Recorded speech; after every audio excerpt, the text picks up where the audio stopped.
Well, the first thing to consider is the rules that exist at the moment, which say that the first £325,000 of your estate, the money you leave when you die, is tax-free. And then anything over and above that, you're going to be taxed at 40%, or your family are going to be taxed at 40%. The second point, or the next major point, is to understand the laws of intestacy. So basically write a will.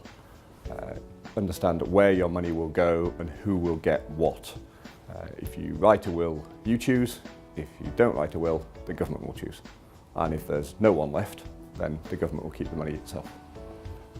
Once you've understood the basic rules, you can then start to determine how you give out your money and how you distribute it to basically avoid the government getting it.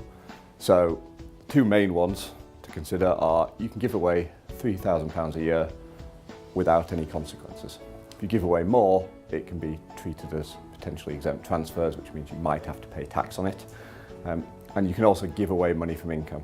So that means you might set up a regular payment to grandchildren, to sons and daughters, things like that.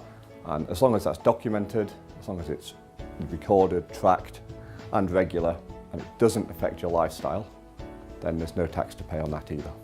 Once you've dealt with the regular giving, you can then look to say, well, can I invest my money in such a way that there's no tax to pay on the investments? So everyone's heard of ISAs and they avoid income tax or capital gains tax. You can invest in things that generate business property relief, which potentially can avoid inheritance tax. So for people that own their own business, that's fairly self-explanatory. For other people, it's about investing in businesses, investing in things like enterprise investment schemes that generate business property relief. The final part of the equation is gifts to charity. So any money you give to charity would theoretically be exempt from inheritance tax, and if you give 10% of your estate to charity, you get a reduced rate of inheritance tax. So instead of paying 40% on the remainder, you pay 36%.